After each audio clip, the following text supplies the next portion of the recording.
on Facebook and YouTube. This is Cheezy Sales Cinema Live with our Nightlife special edition.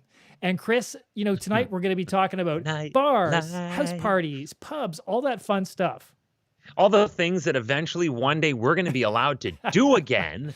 And that's Hopefully. why we wanted to put this together like this, because basically this has been locked out of our lives. So let's take a look at what it used to be like. Exactly. And, as always, we're going to be riffing some short films, but we Yeah. also are going to be sharing some stories. And also, we, of course, want your comments. So please, Please. whether you're on YouTube or Facebook, your comments should show up and we will actually place them in the broadcast. And yeah, we want to hear what your thoughts are on all of these things. So, first of all, Chris, I'm wondering for people what their preference was. So, Like whether actually, they like to go to the bars, whether they like to do the so house yeah, parties. sorry, it took me a second to get the I saw them all question. flying up. I went, let's do them all. So yeah, we want to know, what is your favorite nightlife? Did you, when you were younger, did you prefer parties? Did you prefer music bars? Did you prefer pubs? And how do you feel now? Like, when I was younger, the type of bars that I might go to are very different than the bars I would likely go to today. So Oh, absolutely. Same with me. 100%. Like not even close. so did you have a favorite type of bar when you were younger, I Chris? did. Absolutely, I did. I love the bars that were playing the music. I was totally into the clubs. I was a clubber. I loved the clubs. Not necessarily the No, I shouldn't say that. I loved all clubs. Whether they were I love the rock clubs, I love the alternative clubs, I love the dance clubs, I love the hip hop house clubs, I love the goth clubs. It didn't matter. I loved being in a club where there was just a whole lot of energy. So I mean, that was a long time ago, but I'm suffering right now with having zero sort of excitement like that. Like nothing.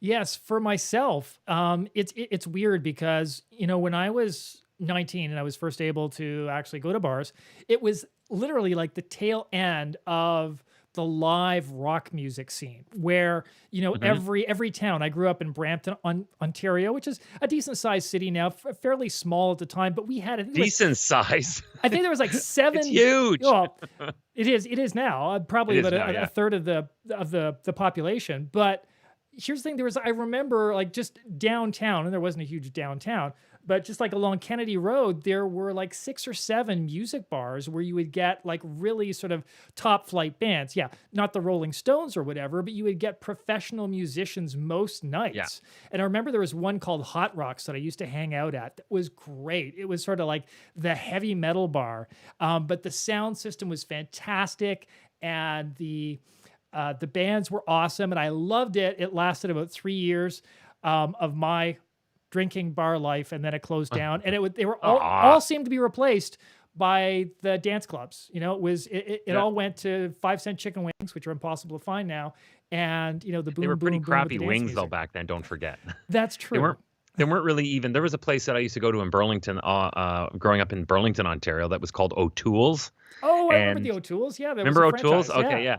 So O'Toole's used to have the nickel wing night, but we used to call it like nickel sparrow night, because they were so tiny, and half the time there'd be like little bits of feather still left on them. They were just garbage quality. You could cover an entire table for $10, but it'd be like, ooh, I'm not eating that. Ooh, I'm not eating that. Ooh, I'm not eating that. There was another place in Burlington I used to love called Clancy's. Mhm. Clancy's Live, and probably like the Hot Rocks that you're talking about. All of the bands that were established, but they were on the B list, Mhm. or they were bands that were A-listers but had gone past their prime, all played Clancy's Live. And it was back before Burlington really got developed. There was a real industrial area, Appleby Line and Fairview Street, if memory serves.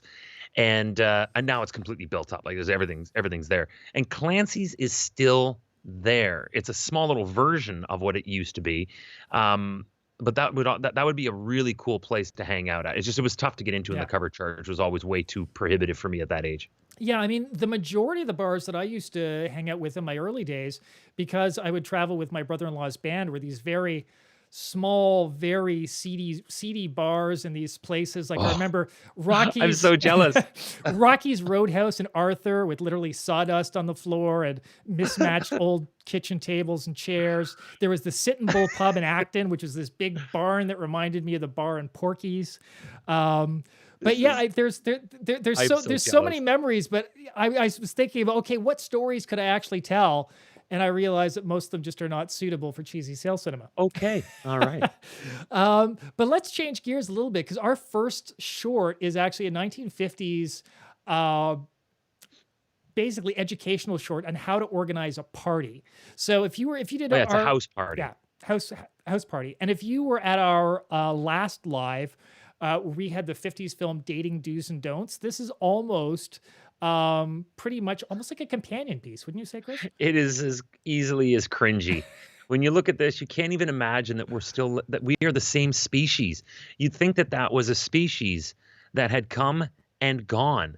Yeah. You wouldn't believe that we're the same people from the same planet. Yes. And, for those of you who don't know how to organize a party, why don't we give you guys Don't do it this way. some really key tips on how not to do it, because you're going to find out a lot has changed since the 1950s. And if you do the games and play the music that they suggest, you too can be a total social outcast. It's the big night. Oh, yes. The planning and preparation will help make a good party. Yeah. But what else makes a good party? I know. It's the skill of the host. Free booze? And the skill Ice of cream? the guests in making the party I'm fun going to keep it for PG everyone. and just reserve my thoughts. I think I know where you were going. I'm so glad you came. Well, I finally made it. Wonderful. First, getting everyone acquainted and into the spirit of the party. Maybe getting How's it everyone done? in the room first Come in before here, we get Steve. We'll acquainted. wait here for the girls You to would put their think that coats everyone would away. already be acquainted if they were invited over to Well, your Steve, what do you think house. of our game? True. What you've met of them, I mean. Oh, they're Look at those swell. flowers on the But walls, what's like a this funeral about me home or being, something. the guest Looks of honor? mausoleum-like when you Way of keeping you quiet. the outside of the wall. Hey, look, Marcy Benedict and Donnie were Cumberbatch just is a thrilled time to think traveler. you college men would call. He for is. them. How do you do A that? couple of campus bigwigs we are. You bet your life. Only this guy doesn't seem to be as good an actor. Excuse me. I hope you like our friend Steve. Well, I hope they'll like me. They will. hello, Eileen. Good to see you. Terrific. Hello. What? Hi. Are Did we he say friends hello, right here? Eileen? Oh, no, Yes. Marcy and Dottie are here. Oh, hi, Well, I'm never going to get that song out of my Hello, head now. Paul. I'm so glad you could come. Well, you can't keep me away. Whoa. Eileen, this is Steve. Hello, Steve. Hello, Eileen. Aren't you Come the on, big Eileen. party planner I've heard so much about? Well, and this is Paul Come on, Thompson, our Eileen. star tackle. How you doing, Steve? Glad to know you, Let me Paul. take your coat. He's our Notice how star Gene helps her tackle. guests We're get using Yeah, acquainted. he does. He looks like a bit of a blockhead. Well, How the often have party you is off introduced to a friend good as the start. star tackle? Guests are on Not time. often. Actually, Everyone's never. out to have fun and to help others fun. Especially being the theater nerd I And when was, all I the didn't guests have a lot of arrive star and have tackles been over at my introduced, house. The games Intentionally. begin. Well-planned, well-chosen games. Yes, games What? for First, there's a 5-year-olds get-together apparently. Let's put Each farm one may animals on ask our back. questions and try to guess Oh, his I think own he's an identity. ass. I think she has an ass. Oh. No. Forget This it. mixes the group well, and besides, explain it at provides the a end. means It's of choosing dangerous. partners for the next game. Going back to what would make a great party. Yeah, there's nothing fun together better makes than, a party. telling a girl, "Oh, you're a This means cow." both hosts and guests. That's how the whole getting acquainted thing fell apart. Yeah. Whenever any of the guests begin to This lose looks interest, like work. the host they should look start like a they're new at the game, office. so fun together can continue. And did you ever play rhythm? No, thank goodness I didn't. Yeah, in Not with grade these people. 1. 3-2.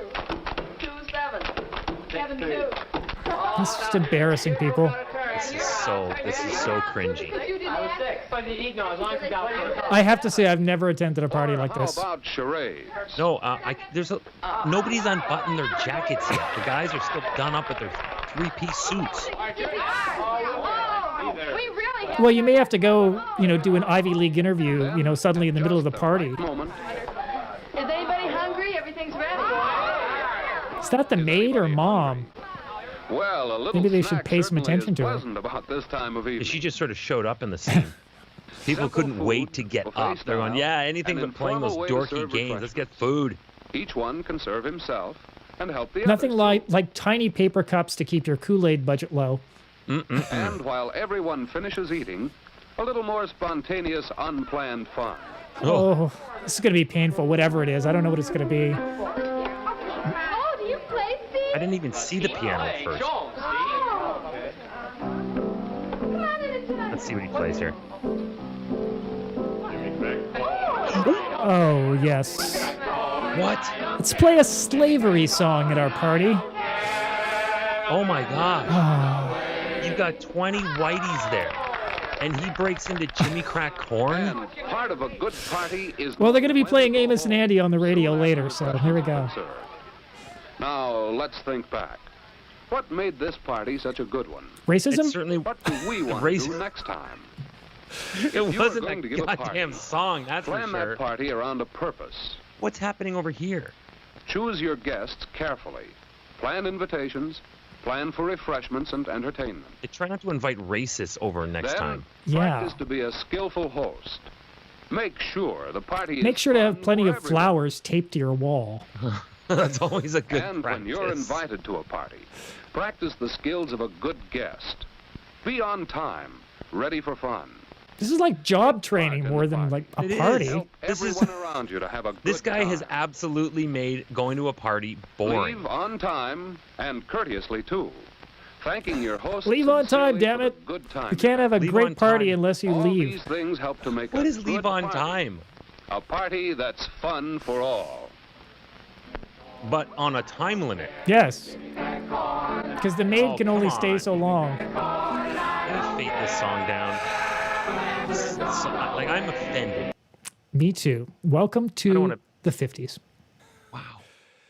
That was awful. I cannot believe they were playing Jimmy Crack Corn. And then they gave it a, the little play me out. Dun, dun, dun, dun, dun, dun, dun. That was bad. It's astonishing. The surprising thing, though, Chris, is I remember singing that song in my school, back in the 70s. It was Because they still didn't so educate used. us into Well, what no, it was. we had no idea what the heck we were Nope. singing. Our educational system was, it's not, it's okay. It's still broken. It was brutal back in our day. They told us nothing about how the indigenous fit into the history of Canada. They told us nothing about racism. The closest we got was reading Huckleberry Finn and Tom Sawyer, but they didn't put any, there was no they didn't explain it. It was just read this book because it's part of the curriculum and off you go. Had they put some sort of, had they explained it, maybe we could have learned a bit more from it as opposed to, just reading it and hating it. Yes. And, the other thing that struck me was just the sheer, just how juvenile those party games were. I mean, it's just, it's, That counting thing, are you out of your mind? Those were, I know it's the 50s, but you're still freaking adults. Come on. And the whole putting the farm animal on your back and trying to guess, if you're a cow or an ass, it just. And that right there is where I said, I cannot believe that the human species that we were 50 years ago, 60 years ago now, no, 70 years ago now almost, is not even the same as the one we have now. No. The evolution that we have gone through is so profound when you consider how freaking dorky we were back then. This was a country that fought in a world war. Oh, wow. Indeed. So, to Man. get back to the idea of house parties, do you have any particular favorite memories of house parties that you were at that you could actually share? Okay, the only one that I can share that I can remember was when it was in my senior year, one of my senior years anyway. I was in theater, so I was a theater nerd. I think I explained that in that last video. Yes. So my parents went away on a cruise, and it was the only time they'd ever left us for an extended period of time on our own, because they always feared it because they knew that we were just a bunch of complete freaking hooligans, and they just didn't trust us. I think they trusted us now that I was in grade 13 or grade 14 or whatever the hell it was. And there's a tip that they shouldn't have trusted me. So they go away and they're gone for 10 days. And in that time, this play that I was working on and working in had its entire run. So there were you have to have a cast party. Of course. So I would have everybody in the cast took a turn having a cast party. Well, my house was empty, so my brother and sister and I, because I was, how old was I? I was 18 or no, I was 19. I was 19. So my brother would have been 17 and my sister would have been 15 at that point. So all of us took turns having house parties. And I'm in That charge. must have been fun, especially with you in charge. Yeah, I'm in charge. I'm like, I'm in charge, so I get more parties than you do. It's like, I don't think you understand the whole being in charge thing. So nothing ever happened. There was they were innocent. It was innocent fun, but I just remember that because no sooner did my parents let me actually take care of the place, and I was in there scheduling who was having what party and on what night before they got home. There we go. And How again, about you? we want to hear about your house party experiences too. Please write you in. know, Let us know. Yeah, for me, I remember some great house parties when I was in university. I had this friend named Jody, and she had her and her folks had this wonderful big house at the north of Toronto. We used to have really wonderful parties, but not really any stories or anything memorable. But I can tell you this. When I was 19, one of the things, in addition to traveling with my brother-in-law's band, I was also a music journalist. So as soon as I was 19, I started working with a local entertainment paper called Pulse. That I know Pulse very well. That's amazing. You work for them? Yeah. So this is a magazine that served at the time West End Toronto. Yeah. Yeah. And this is, when I was talking about the live music scene, these were like the 3 years and the live music scene was still big. So I got to interview a lot of actually really cool musicians. I got concert tickets, stuff like that. I did get paid, but not very much. Anyways, because I worked at Pulse, I was a bit of a local celebrity. When I say a bit, I mean like well down the ladder. But occasionally people would recognize me. So I was in this bar and these two long-haired guys come up to me. And there was this guy, Rudy, who goes, "Hey, you're the guy who writes for that magazine, man." I said, "Yeah." He goes, "Oh, there's a party coming up on Saturday. All the best musicians are going to be there, man. You got to come. You got to tell me you're going to come." It's like, well, I don't have anything to do Saturday. So anyways, he writes down the address and the time. And I show up and this guy opens the door. I thought it was Rudy's party. And it was very obviously not. I opened the door. Some guy I'd never seen before. He goes, "Real?" I said, I'm Jason. I'm Rudy's friend. Rudy invited me. And he has this look in his eye. I don't even know if he knew Rudy by name. He said, "Oh, okay, come on in." So I go in and awesome. Well, but here's the thing, like back then, especially with, the rocker guys, they were all like, just come on in, party, whatever. Anyways, he's introducing different friends and he comes up and he goes, "And these guys, I don't really know. They could be a couple of ex-murderers for all I know." It's my friend Rob and I. So Rob immediately feels like we should go because he feels like we're intruding. But I'm like thinking, yeah, you know what? I need to get to know these people. And it never really hit me, Chris, until later that, if all of these people were really successful musicians, why were they having a party on Saturday night? They should have been out getting gigs, right? That's true too. So when you think of it, yeah. Yeah. that So should have been a hint. These weren't the top musicians in the city. They were kind of down the lower rungs. Anyways, I wanted to stay. I went upstairs to use the washroom, and then I hear this voice, "Hey man, come on in here." And it was that Rudy guy. And I come in and there's a whole bunch of people in this bedroom and they're all lying on the floor. God. And I see needles and it's like, oh shit. man, it's like they're doing like heroin. So yeah, that was my cue to get the heck out. How many brushes with death have you had? A lot, Chris. I have lived, particularly in my younger years. Oh my God. For those of you that remember the last time we went live, And there's my partner in crime here. There Yeah, he is. There's Robert Ryan. The harrowing tales of one Jason Reid and his brushes with near-death experiences. Yes, and I just realized that, literally what I was saying there was kind of a downer, so we should just, kind of gear up and change things. Rob brings up this, I don't know, maybe he's right. Yeah, they were diabetics. There was a pandemic going on that we didn't know about at the time, and they were vaccinating each other. "Want some insulin, man? Want some snacks?" "Insulin, man, my blood sugar level's low. So Need a Hershey bar and a shot." yeah. So the next film we're going to look at is actually geared towards pubs. Did you care for pubs growing up, Chris? Like the Loved kind of pubs. hole in the wall, just kind of bars you go in, not too fancy, just have a drink and chat Yes. with people. Yeah. As I got, no, nah, they all start to run together. I did love the pubs. I spent a few years living in British Columbia, and I loved going to the pubs. Everybody hung out there. But when I really wanted to have a good time, then it would be the nightclubs, and whether they would be live music or DJs or whatever. But yeah, pubs is probably as far as going out. And I know I'm getting ahead of the show, but as far as going out now, it's really only a pub. That's it. That's about all you will ever see me at is a pub with a pint and maybe, a snack of some sort. But I'm kind of set in my ways. Apparently. So speaking of kind of being old fashioned in a way, Right. We're going to go back for this next film to 1967 Okay. to something that people will, many of you will find familiar, which is the Flintstones, which were obviously a great cartoon that a lot of us grew up on. And Yep. this is a little interesting thing that I found deep in the archives. And it is actually a commercial that the Flintstones did for Busch beer. It was an Anheuser-Busch commercial, but it's basically like almost like a whole cartoon episode with a story arc and everything else. Wow, nothing I would have seen at Yeah. lunch hour. No, it's certainly not. It's up there with the Flintstones cigarette commercials, as you'll see. Oh, But for those of you who are watching, if you've got a drink on you, you might want to play a drinking game because they say Bush a lot, and every time they say that word, Bush, I want you to take a drink, and Chris and I will play along. Are you ready? I'm in. Okay.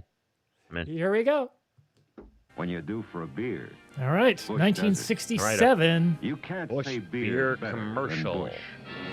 See what they got for us. Right. here. Bavarian beer. Wow. I didn't know it was Bavarian. Whoa, what's going on here? Boy, ain't that the truth. How can they mess with that target advertising? Who knew Fred was a madman? Who knew that Fred took marketing in university? Right on target, Fred. When you're due for a beer, Bush does it. Oh, there's a lot What? of Bush gonna be sold. Beginning right now. What? Fill her up, Fred. I gotta sell that Bush, Fred. Quitting time all over town. Yeah, the after work rush will Uh-oh. start now. I just heard the empathy to slide down the Brontosaurus neck. I better get back there and help you, Fred. One Bush coming right up. You're next, sir. Keep pouring, Barney. Is this all they have in the bar? Another Bush, bartender. Apparently. Yeah, me too. Boy, this sure hits a spot. Hurry up, bartender. Coming. You know, Bush is the joke that keeps on giving with this, Chris. Yeah, sir. Fill her up, bartender. We should play our own drinking game. Every time they say Bush, Two more we Bush drink. coming up. Gee, Wow, Fred's that got a was- fancier hairstyle in it was this. hard work. Yeah, he looks My kind feet of are movie killing star-like me. here. Guy has to be in good condition to hold this job. Somehow I enjoy beer better on the other side of the bar. Which is why It you're not takes in good know-how to work condition in for the that beer job. business. Yeah, and we got no know-how. Know-how. No, how? Hey, I Fred, could see look that outside. coming. All they had to do is pour beer. How difficult He's could it starting to be? come in. Well, Barney had to work Hey, harder. Barney was Barney, on I running just around with the got an bottles. idea Fred to just make it stood on there and time. snapped true. lids. Come on. Oops. Supplies. Here, disguise yourself with these towels. I'll use this mop. Bartender! Oh, Let's wow, see, they're Mr. just- Slate's a bit hard up for a beer, isn't he? Coming! What kind of beer, sir? Any kind. Accent is that? Any kind. Ooh, you He sounds need like a Bush. Bill Cosby You're all doing an fenced imitation up. of No somebody wonder. else. My two key men quit me yesterday, and I can't get anyone to do the job like they can. Don't know if it's Why Swedish don't or you ask German them to or. come back. Oh, they'd like that. They'd crow about it. Never. This is an actual Think you're episode. Bush, stranger. Pretty much. It'll This do has you plot good. line and everything. What's Calm happening down, here? Slade, honey. Give him another chance. Wow, beer never did that for me. I never got hallucinations with, especially not with Bush You're beer. I right. didn't. When you're due for a beer, this Bush does it.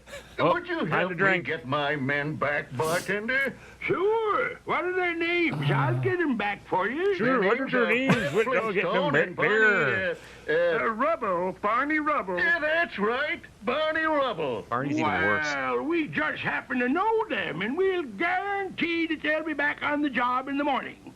If we can tell them that you'll give them a raise. No. Assuming Barney hasn't turned into some Swami impersonator by then. Drink some more bush, stranger. Oh, here, On the get drunker. Get drunker.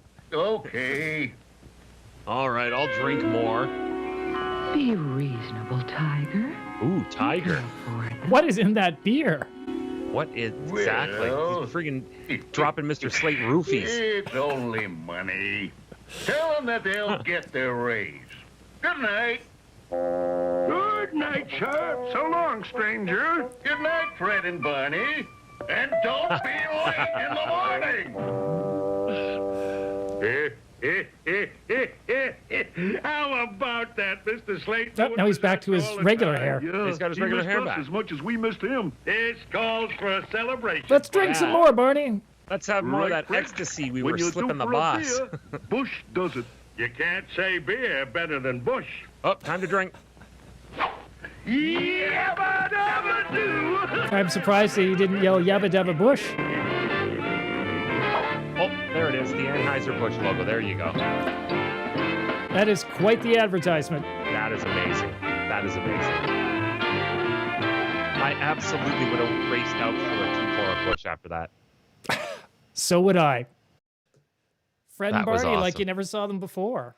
Oh boy. For those impersonations, were they trying to be women or No, I seriously, what the think heck they are they were. trying I to think they do? were trying to be. I think they were trying to be Swedish or German. I'm assuming that a lot of the bars back then that served beer tended to be run by Swedes and Well, Germans. So maybe that it was did it. say it did say Bavarian beer at the beginning, so True. maybe they were trying to pull that off. Nowadays everybody pretends like they're British so they can justify being in a pub. Exactly. Yeah, it's so strange because we associate cartoons so much with kid shows, even though obviously we've had The Simpsons and Family Guy and others, and especially when that was broadcast way back when, it's just it seems very strange that the Flintstones, the two commercials that they seemed to do was cigarettes and alcohol. Yeah, well, those were two of the big money makers for those are the two of the big advertising companies, industries at the time, was cigarettes and beer. I mean, I'm one of those that loves to listen to old baseball games, like old radio broadcasts. Oh yeah. And all the commercials are beer and cigarettes. That's it. Beer and cigarettes, beer and cigarettes, beer and cigarettes. Because that was basically how America spent their pastime, was smoking and drinking. True. And, the other interesting thing is because the Flintstones were very much based on the honeymooners, it was that very sort of working class ethos, right? Which the beer and cigarettes really, really connected with. Well, that's also very similar to The Simpsons. Although there was no smoking, it was blue collar, working at working at the nuclear plant, but drinking a ton of beer. And then you get Family Guy, blue collar, no smoking, but again, lots of drinking. And let me see what Robert's saying. The word Bush was said 11 times, counting the twice the announcer said it, and Barney was channeling Harpo Marx, I think. I think he was. Harpo Marx. I'm going to go with that. I'd actually be willing to see a replay of that just to go back on that. But yeah, Fred, his accent, whatever the heck he was trying to pull off was awful. It was terrible. I don't know what he was trying to do. Yeah. So, you mentioned that, pubs are kind of your thing. Do you have like a favorite bar right now? Is there one place that you go to? I mean, well, first of all, I haven't been to one in almost a year and a half. Yes. Thank you, COVID. So I don't. Really, it's the pubs, like Burlington has these two back-to-back pubs downtown, the Poacher and the Dickens, and that's, I know that dates me a lot, but basically they're still there, and they've been there for 30 or more years, and you get what you get there. You go and it smells like old rotten beer that's been baked into the furniture. Yeah. And if I'm going to go out, it's the pubber's life for me. But I don't really necessarily have a favorite because I've grown up and grown out of it. Really, it's just if I have the time and I'm around, I will. But that's about it. It's not like I have to hit the watering hole. Yeah, I mean, in terms of actual nightlife, probably I'll go to the Rex, which is a jazz bar in Toronto, which is a bit of a dive, but it's very colorful characters. It's pretty amazing. awesome. The Rex is pretty amazing. awesome. But I actually found before COVID, I was actually going to hotel lounges a lot, and because they're very That's comfortable. interesting. But what Yeah. was interesting was I was doing them a lot during the day. So, normally I end up working from You're home the day drunk. anyways. Good. And yeah, it would just be a different place to work and get creative during the day. I'd take my notepad and my phone and everything else. But here's the interesting thing. I do, or particularly before COVID, I did a lot of work with female entrepreneurs because I was in a lot of women's business groups for various Right. reasons, just people I was connected with. So, several times a month, I would actually meet my clients or sometimes my partners who are doing some sort of a partnership downtown at one of the hotel lounges. And usually the Windsor Arms Hotel, which is downtown Toronto, and it is Okay. an old theater hotel. So a lot of the celebrities, from the 70s and before, when they would come into Toronto, it's a small boutique hotel. So that's where they would stay. And the bartender, Gary, who knows everyone, always tantalizes me because I would come in during the day and he would tell me who I missed the previous night. He goes, "Yeah, you should have been here last night. Robert De Niro was here and he was talking about such and such," or Roger Daltrey. So that's one of the reasons why I go there, just to hear from Gary about who was there the previous night. But it's interesting because it's one of these places, even though I'm not there a lot, Gary has this like encyclopedic mind. So, That's awesome. as soon as I come in, he knows exactly what I want. It's like there, he knows where I'm going to sit, all that. And, but the funny thing is, when I started coming in with these different, I had probably about 4 or 5 people I would meet regularly, these female clients. And he would like cover for me if I wasn't there yet. He goes, "Oh yeah, Jason phoned in.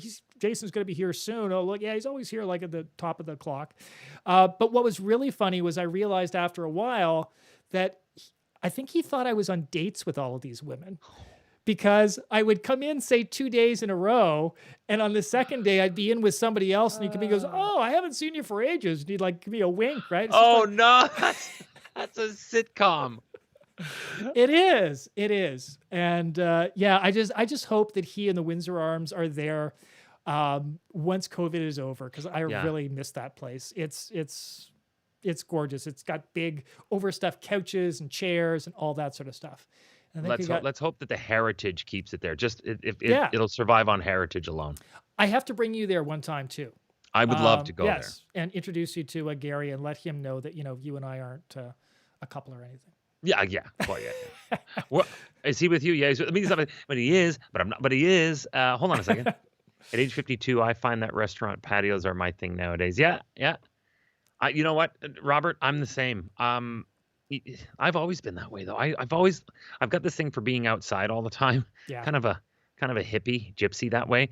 And if there's one thing that I guess when COVID first got started, I thought, okay, well, I guess if you're going to close everything up, but they said you're not allowed in, you're only allowed on patios. I'm like, oh no. Oh, break my heart. I'm only allowed on the patio. Good. Finally, I can get a space on the patio because apparently that's all you have. But yeah, I like the patios as well. Yeah, especially living in Canada. Once that warm weather comes, you just want to be outside. Yeah. Oh, and you know what? That's exactly it. You know who used to have the best patio was when I lived in Halifax.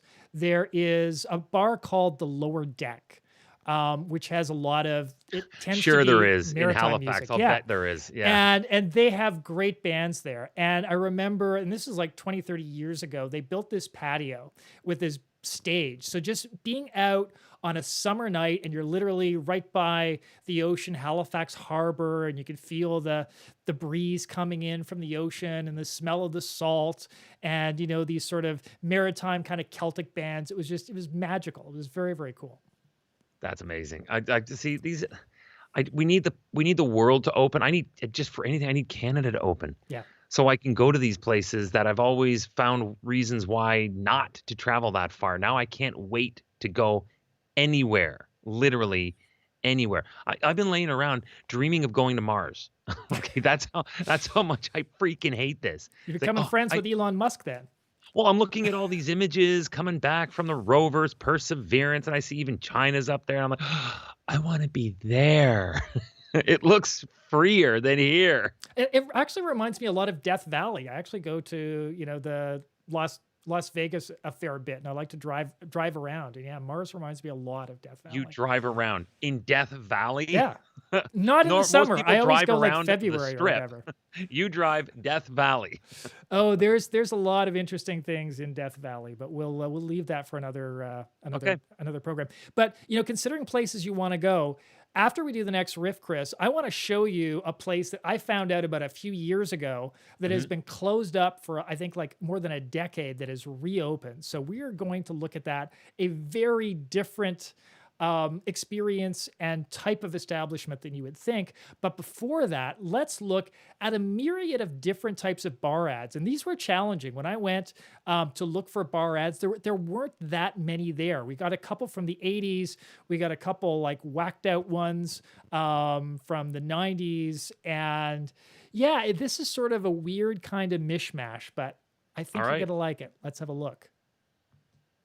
Bienvenue to the Club Hot. Our friend Stephen Fry. Heart of Paris. A slick, chic haven where the dapper denizens of the city by the Seine That was amazing. come to unwind. For here we find the globally renowned antidote to all. I love that look he gave. Heineken Export. Oh, yeah. Strong soup Heineken. lager that's smoother than a cashmere codpiece. I think I need one of those. Cashmere codpiece. Gotta write that I down. don't know what a codpiece even is. Just as well. Heineken Export, as recommended by your smooth-talking bar steward. Bastard.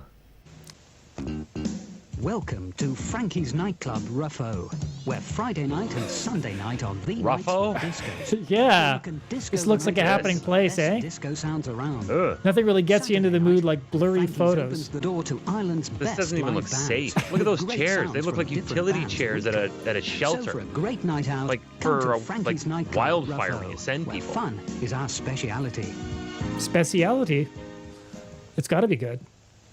It better. Look at the size of that phone number. Strathallan Hotel, in conjunction with Serfeet Company, would like to invite you to their spectacular medieval What is banquets. You can enjoy a delicious Wow, this does four-course not look meal like medieval accompanied by times. heather ales, mead No, and this looks claret, like a high brought for school your pleasure play. by our serving wenches.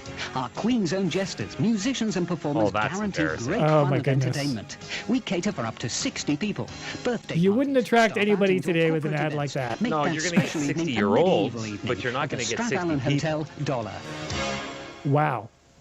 You better be giving the food away for free, man. Motion, That was bad. swirling, surging, swerving, action, What?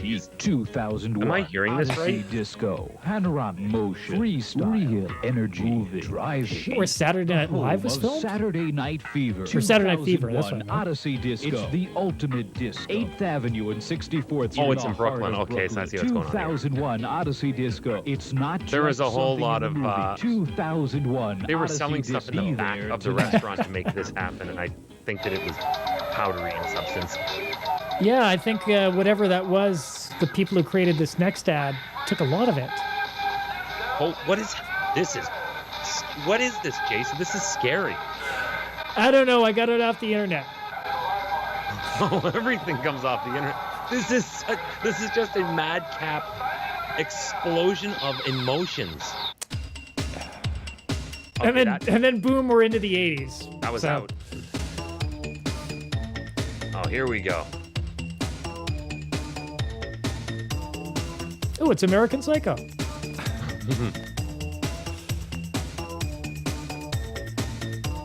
No, she's buying Humidor. Everybody's hair looked like Jazzin' for Blue Jean. This is where I'm staying. Whoa, that was pretty forward. It's elegant. What is this now? It's exciting. You got some really it's suggestive bar ads here, man. It's exclusive. It's what was available. It's fun. It's fun. What? Oh my That gosh, was look at quite that the look. Oh, come on. It's Zachary's. Share the fantasy. That's a that's a bar that you go to pay for everything. Actually, that bar should have been called the Gobbler.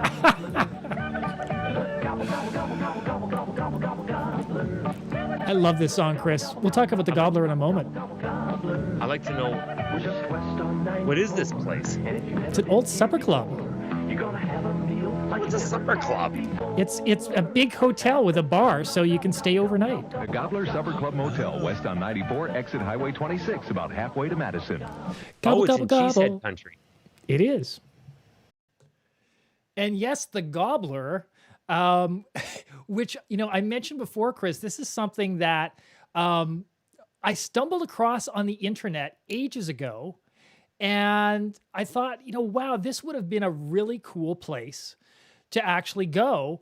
And very soon I may actually be able to do that once the pandemic ends, because this has reopened. So when we think of nightlife, generally we don't think of a turkey-themed supper club, do we? I've never heard of a turkey-themed anything outside of Thanksgiving. So, yeah, it surprised me. So, yeah. As I mentioned, a supper club was a big thing in the Midwest. So you had a large population, and it was a large population, but everybody was spread out. So when people would want to go out somewhere, they would have to drive. So they built these big supper clubs in the middle of nowhere. So all the people in Iowa or Minnesota or Wisconsin would, travel and stay there the night or the weekend, and be able to have a nice dinner and be able to have some entertainment. So this is one of the supper clubs, but the only bar that I know of that was ever turkey themed. So you see this photo here. It's actually hard to see in some ways, but it's actually shaped like a turkey. It looks better when you see it from the top. But Okay. let's get back to this. And this is an actual photo of the opposite side of the Gobbler, showing the amenities, which are pretty pathetic. The heck are they? It looks like they're playing It's a shuffleboard. hockey. Yeah, Oh, it's shuffleboard. I think Okay. it's shuffleboard. So yeah, amenities back in the 50s and 60s, not the same as now, but it gets better. So once you get inside and in the hallways, you have these wishbone designs, again keeping with the turkey theme, along with, of course, the exposed rock and the lush purple shag carpet. I don't know if you remember the shag carpet era, Chris, I remember but shag this is carpet, but deep in purple. Wow. purple. Well, just get ready for more of an assault on the senses. All right. So this come on. This is the games room. So we have a couple of pinball machines in the back and a pool table, and that was pretty much it for entertainment on an arcade level. But you still have, That's pathetic. You have the plants. You've got the Okay, the purple plants. carpet, and Yay. you've got this is weird. It reminds me of my Aunt Jackie's basement in the 70s. I don't know. I'm very nostalgic about this, but continues to get better. So if you're going to stay at the Gobbler, Chris, and let's say you're someone of a romantic bent. You're not staying at the Gobbler. Oh. Actually, I got to go. So yeah, so they have this thing Jeez. called the Passion Pit.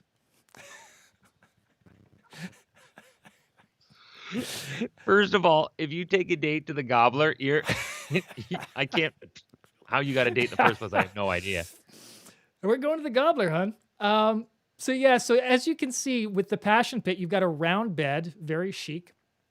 Oh yeah. You have two TVs. You got the TV on the wall there, but if you take a close look at the bed, there is a TV embedded in the canopy. So you can lie on your back and watch television. There's also a stereo embedded in the canopy That is as well. so ahead of their time. I can see the stereo now underneath the television stuck in the bed. Yeah, so if you've been married and you go to the Passion Pit and you decide, yeah, you know what, I'm not really up for anything, you guys can watch a movie or listen to some tunes. Not really up for anything? Okay, sure. Unintended. Go for it. And here's the thing. You think this is the biggest assault on the senses? Let's look at a couple more of the rooms they've got. Oh, this is ghastly. In either scary blue or scary red. This looks like a place that a cult would hang out. Yeah, a deep pile of shag carpeting everywhere. Oh, wow. All right. That is so Midwest. Thank God that's out in the middle of freaking nowhere. It is. So we're talking about nightlife, so let's have a Right. look at the bar. And this is the one that's really excites me. So this is the Oh, Roost. that's worth it. Yes. That's worth it. I like that. So huge circular bar, a whole bunch of different levels. What you can't see is the fact that the levels are actually different heights. So here's another picture showing you basically the outer dining level, and then the inner level is sort of raised up a bit. And you can see the turkey eyes. The windows are all shaped like... I didn't know turkey. I've never paid attention to turkey eyes. By the time I get my turkey, guess what? The neck is gone. So I've never seen turkey eyes. So you can see when I came across this, why I thought, wow, this is the greatest thing of all time. It's a shame that I can't visit. But it turns out I can now, Chris, because they have renovated this into a music venue. It's now the Gobbler Music Theater. And are you ready to see a picture of what it looks like today? Please tell me it's changed. It's changed a little bit, but man, it's still close to that classic. It is. I don't mind modern, this. Kitschy. You and I are going to have to plan a trip to the Midwest with our Yeah, I significant like others. this. Find a good band and go there. Look at the seats off to the right and the left. I kind of like this. Yeah, cool, eh? So in the center, I guess that's where the technicians would sit. Yes, it used to be the bar. Now That's where the bar. So now the it's techs where sit the AV there. folks are. And do they still serve? I don't know. Did you read about this? Do they still serve food? It's like a dinner theater sort of thing. That I don't know. That would be But kind of cool. I know enough to know I want to go there. Yeah, I do too. That's cool. All right. Okay, we I'm got a in. whole bunch. We got a whole bunch of comments, Chris. So get ready. All right. We'll start off with this. All right, Robert, Canada admittedly has a lot of mellow pubs, but Toronto has some wild places over the years. Vampire Sex Bar. Anyone? Nope, never heard of it. The Zoo Bar. I think every city at some point had a bar called the Zoo. I spent a year and a bit in Aurelia, and there was a bar called the Zoo that I went to. Yeah, that was another one I went to on a fairly regular basis. Yeah, the Zoo I remember being a little wild. Just like I think the Bovine Sex Club was like that too when it first opened. It was a little on the wild side. Greg, what bars did you guys go to? The Vampire Sex Bar, the Bovine Sex Bar. I never heard of these places. Again, everywhere I lived, there was a zoo at some point. Lori, thank you for joining us, Lori. Misty's Disco Holiday Inn Airport. Any hotel bar or bar around the airport was craziness because mostly the patrons that were there you'd never see again. So it didn't matter what went on. And there was a lot of hard drinking salespeople there. There certainly were. Oh, Robert remembers Misty's in the 80s. Oh, yeah, I'm not going to say that last part. So we'll just let you read that. I mean, that's really surprising Basically what considering it it was. was airport disco that it would be like that. Oh yeah, real surprising. Oh my God. We've got conversation going here. Apparently. Lori said, "Did we dance?" Could be. Not that I'd remember. I drank a lot in those days. But I think Lori was there in the 70s and Robert was there in the 80s. So this would have been a movie. They would have time traveled together. Been in the 70s and the 80s pulling it together. We really need to do a Back to the Future at Misty's in the 70s and 80s where Rob goes back to the 70s experience. That's right. We got to do that. We have to do that. I'll find a producer to do that. Please find a producer to channel in some time travel. So what up? Yeah. So for our last film, we're kind of going back to the house parties in a way, because this is about the evil of going to a house party and finding out marijuana is being smoked. Well, you just told us a story about going to a party where there was heroin. Well, marijuana is like, oh no, someone opened up a soda pop. Exactly, and it's as you're going to see and as you can imagine, it's pretty overplayed the danger, but. Wow, there was a lot of anti-marijuana films back in the day. This one I think is my particular favorite. But before we get to that, did you have any interesting experiences or odd experiences with pot or anything else when you were at house parties, or did that? None that I'm proud of. It wasn't until I moved to BC and duh. Yeah, you literally can't. Okay, the funniest pod story I'm going to tell that I feel okay telling is there was a restaurant I was working at in Whistler, and there were these two guys that had I lived in the Creek and they lived in Squamish. These awesome guys, super fun, super fun. But they really like to smoke weed a lot, and I really was just introduced to it. So we're driving down the Sea to Sky Highway from Whistler, and the one guy's driving, the other guy's roommate, he's rolling. So we get to their place, and he's rolled like 2 or 3 of these things. We get to the top. They had a rooftop. I think it was only 3 levels, but they had a rooftop apartment, and then they went out onto a balcony, and it overlooked the RCMP office across the street. The thing is, this is the Royal Canadian Mounted Police. If you're watching outside of Canada, the Mounties. RCMP, the Mounties, the Royal Canadian Mounted Police. This is National Police Forces. Anyway, these guys were rolling in token, and the police who knew these guys by name were just on the ground, and they'd walk out of their dispatch, wave, "Hey, what's going on?" And I'm like, "What?" And they said, "Don't even ask." It's obvious that everybody knew. Yeah. And it was harmless. So they had far bigger things to deal with, like traffickers, than a couple of guys who liked a little ganja here and there. And good on them for that. Good on them for that. But I just remember going, what the hell? I was new to the scene, man. I was from Burlington, Ontario, Canada. These guys had already grown up in Vancouver and were now, living in Squamish. And back then, Squamish was not. It was rustic. It was very rustic. It's not what it is today at all. So, when we get to this video eventually, you have to picture Chris as the guy in the sweater who's like, totally new to pot, and all the other people are that's me. the guys That's from me. Squamish. Yeah.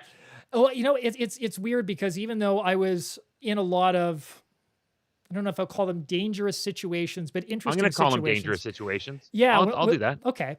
Interesting to say the least. When I was younger, I didn't actually really do drugs myself at all. But it was interesting. I remember the first time I really smoked pot was in Amsterdam. This is back in the early 90s. Of course, it was legal back then, That's way the way back to do then. it. So I thought, okay, why not? So I met, it's weird. I remember the name of the hotel, even though it's like years and years ago. It was the Crown Hotel. And this surfer guy comes up. Right. And he's from South Africa. So he's a South African. Hey, you want to smoke this joint with me? And he pulls out this thing that's like shaped like a cigar. So he'd like bought this pot. He was leaving the next day, so he didn't want to have any around. So he ended up basically rolling this cigar, and I ended up smoking it with him. And I'd never done pot before. So the rest of the night is literally kind of a haze. But there's 2 things I remember. One is that the friends that I was with, we went to the Bulldog pub, which is a famous pub in Amsterdam afterwards. And I ended up in the washroom, closed the door, and for some reason, the lock didn't work. Like it was an old style lock. And I had to pound on the door to get them to come with a screwdriver to open the bathroom door. So I was in there for 20 minutes. I come out, my friends had gone. I can't remember the name of the hotel. I don't know where I'm staying. I'm in the middle of this city, right? So you smoked a cigar-sized joint. Well, half of it. Yeah. So I literally go running in the streets and I'm panicking and I'm yelling my friends' names. And somehow, like about 10 minutes later, they hear me and I get reconnected with them. Oh, thank goodness. So, yes. So we go to McDonald's. Here's the other thing that I remember. We go to McDonald's because, of course, by then I've got the munchies. And back this is in Amsterdam, right? Yeah, this is in Amsterdam. Okay. So Amsterdam before Canada and maybe even the US had the extra large size meals. Like this is like a long time ago. You couldn't get like a, huge Coke or whatever, but in Amsterdam they had them because I guess everybody's got the munchies. So I remember getting this like massive double Big Mac meal with like a liter of Coke sort of thing. And it's Amsterdam, so everything's built up. So I had to like go up all of these steps. It's very steep to the next level to sit. And I'm right by the stairs. And what's the first thing I do as I knock over this freaking liter of Coke? It comes down the stairs like a waterfall. And I'm there and I'm terrified going, oh man, they're going to kick me out. They're going to kick me out. This guy comes running up with a full Coke and says, oh, sorry about that, sir. Here's another one for you. Whoa. All right. McDonald's Amsterdam's service. cool. That's the way. That's why McDonald's is as big as they are today. Is that it's their undying attention to service. I'm sorry, but whenever I hear McDonald's, was it McDonald's? I think it was McDonald's where they in Pulp Fiction, where the Royale with cheese? The Royale with cheese, and the fact. Remember Samuel L. Jackson went, they put friggin' mayonnaise, they put that shit on fries. I remember I had a Dutch friend, and he introduced me to fries and mayonnaise. And he said that's called Dutch dipping. I went, actually, it doesn't taste that bad. It doesn't. That was a big thing when I was growing up in certain circles. Yeah, that is hilarious. Your waterfall of Coca-Cola at a late night McDonald's. And thank goodness I ended up reconnecting with my friends, because I don't know what I would have done. Although, you know what? That would have been a tough one. The Dutch were so cool back then. I probably just literally could have gone into a police station and said, I'm stoned. I don't know where I'm staying. Can you call these hotels and find out if I'm staying there? And they probably would have. Call these hotels, see if I'm staying there. Do you guys have a guy named Jason Reid staying there? Nope. Okay, click. Next one. Hello. All right. That would have been hilarious. All right. So let's get to the dope smoking video. As we roll this next film again, picture Chris and I as the guy with the sweater testing the joys of pot for the first time. Yes, the joys of pot. Groovy, man. This is the real action. Yeah. The pot party. The flippers, the grasshoppers, the hip ones, all gathered in secrecy and flying high as a kite. Outside the boundaries of that sounds like Bill Curtis from Investigative Reports. Possibility of discovery. It does, but this must be avoided sounds like he's at putting all on costs. his own voice. The discovery brings with it the penalties of society: shame, arrest, prison. So destroy the evidence. Leave not a trace. Burn it in it's paper okay. trash. They're white. They're not that getting way prison. They can deny I love that they have a illegal garbage marijuana. can in the middle of They their can say living the room. I love that he is wants part to of the start a game. fire They in can that lie. garbage can. They can swear. What was that going to solve? This time, Indoors. Well, if the police come in, you start a fire, and suddenly everybody runs out, and you can burn the house down, and nobody cares that you've got pot. Yeah, then you actually truly go to prison for arson. Forget it, man, and get with the countdown. Shake this square world and blast off for Kicksville. Who gave him this script? This guy sounds like every bad conversation today's parents have with their kids. The guy who wrote the script is probably 60 years old and having too good a time writing it. Party looks exciting. Everyone seems to be having fun. Best of all, there are no parents, no other adults. Yeah, it looks like so much fun. With the fun. That one guy's already turning into a werewolf. Kids, you better not smoke the pot. The feeling of importance, of belonging, of putting one over is taking hold. Look at those eyes. I don't think anybody feels any of those things. They just want to buzz, man. Relax. Now's the time to introduce the joints. But Pete has learned the rules well. A pusher can never be caught with the stuff on him. Instead, he must leave it. It's a magic trick. It was behind my lapel all the time. I had it behind your ear. This is the test. What is with the music? The music sounds like a really sinister horror movie. And what is with that? It looks like he's wearing a toupee. In their place, the square guy. The old behavior habits and excuses. Everybody else is doing it. If he can handle bennies and beer, he should be able to handle a bennies. few. Why is he having bennies, man? Just to see what it's like. We're sitting here talking about marijuana for crying out loud. This guy's going into vegan The amphetamine. barriers of cotton are beaten down. Drag it, man. Try anything. Stick it in his eye. Fly. You can't get a habit from weed. Quit whenever you like. Don't be chicken. Look at that guy. He's about to break out into little Marcel Marceau stuff there. He's an impressionist artist. And you have this femme fatale. Look at how tiny the roach in the joint is. My goodness. Yeah, I can't believe her lips didn't catch on fire. Come on, man. Boy, this really sounds Get with it. sinister. Under the proddings of the gang, the effects of the atmosphere and beer, the I've desire to never belong, ever seen anybody he sit there and go, chooses come to on, belong. do it, do it. Mostly everybody's going, hey, give me more. Yeah. John surrenders his dignity and lays his future on the chopping block. And here's a guy who obviously takes amphetamines regularly, but yet he was just so scared about taking a puff in a But joint. if he stopped to think, Did you see what he said? He lays his future on the chopping now board he's too involved for to taking a think. drag. He's having kicks. Ooh, he's got the kicks now. He's away and flying. Ooh, yeah, man. Up, out of this world. I love the haunted house music. I know. This is like C&E haunted house when the cars go flipping from side to side. Relax. But everything that goes up must come down. When John came down, he landed with a thud. Due to the effects of the alcohol and the late hours at the party, the following day he was too Apparently tired, there was no too problem sick with the to pot. study. It was just the didn't alcohol even and the late mention the pot. hours. because he was drinking and stayed up all facing night. another school day, he Nothing about finds the the pot. same problems, the same responsibilities. He got a D, but of course he wrote that before he took the joint. So I don't know why this is an anti-marijuana film. What point were you making? Before he had that joint, he wrote a test. After he smoked that joint, he got a D. Okay. Oh my goodness. D is for dumb. So that'll teach you. If you're gonna write a test, have the pot first rather Yeah, than take it go into afterwards. your Otherwise, test you'll get a high. D. He could have done so much better had he just probably relaxed in that exam. He probably clenched up so tight that, he couldn't have whistled through a straw out his backside because he was all wound up for the exam. Had he gone in there, maybe, a little mellow, he would have done so much better. But that was so totally me in that sweater. Absolutely.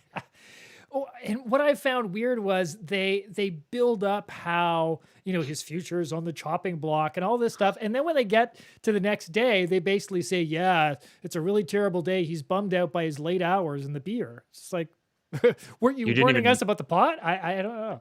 Yeah, who wrote? Okay, the script was terrible. Who wrote the script? First of all, that guy, it sounded like I was hearing about pot for the very first time. So he was reading this stuff without any intonation that you would expect. He sounded like a stone jazz musician himself reading it.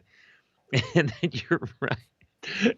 His whole day has been completely ruined by the late night and beer drinking. But wait a minute. You opened up with this being an anti-marijuana video. You didn't even mention the pot. Yeah. And, it really sounds like a script written by somebody, obviously, number one, who'd never tried pot before. And for sure. Number two was just sort of given this thing, and rather than doing any actual medical research, basically took out every cliche, put it into a hat, and just with each line, it's like, oh, Kicksville, man. Kicksville. That was so hepcat. It was... I think you can sound like your whole life's going to come to a close by having a few drags. That was great. That was great. That was comedy. But yeah, looking back on it, especially because, again, in the 50s, the big thing was, amphetamines and beer. And we know now that amphetamines are much more dangerous than pot is. But I think part of it was because amphetamines were used so much during the war because soldiers used to take them all the time. Yeah, they had to stay alert. Yeah, people just thought that they were safe. But man, you take enough of those things and it's dangerous. Oh, sure it is. Absolutely it is. There should have been an anti-amphetamines commercial before they had an anti-marijuana. People don't get into fistfights on marijuana. They mellow out. If you want anything, you should be encouraging, pot bars and outlaw beer and whiskey. You ever seen people get mental on whiskey and they get violent on whiskey. Whiskey is where people start pulling guns out in bars. Nobody has ever pulled a gun out, I think, when they're high. They're just like, oh, wow. Yeah. I'm so mellow, man.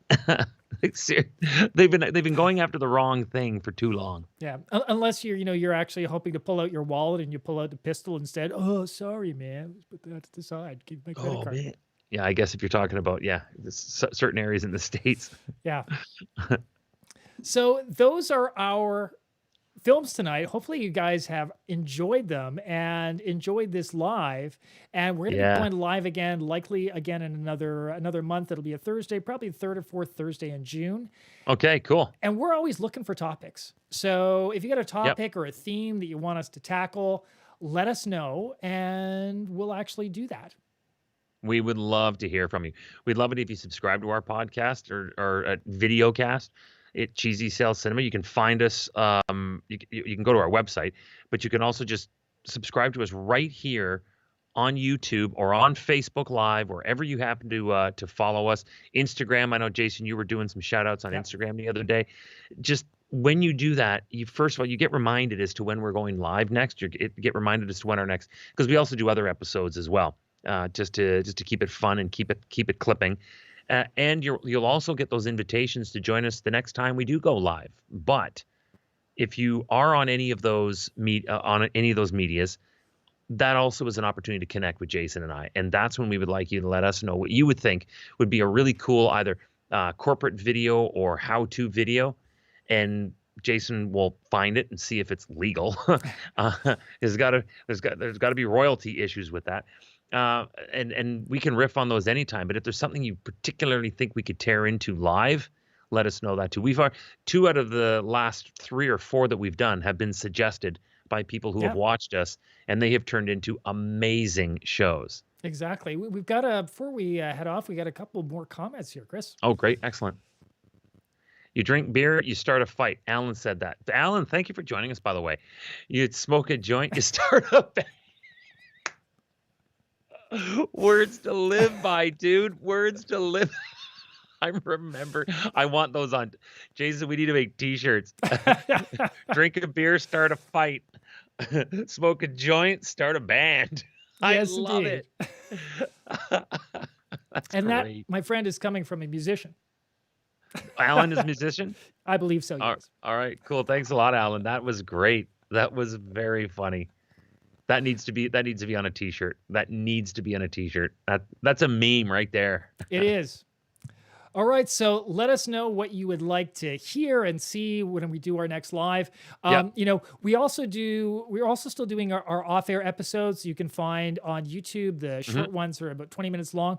Those tend to be educational films, sales and promotional films. And then sometimes with the lives, as you've seen, we'll get into things like commercials too. So we'll get a theme and we'll have some commercials. And it's always great to pick topics that are going to promote conversation and comment. So thanks again for joining us.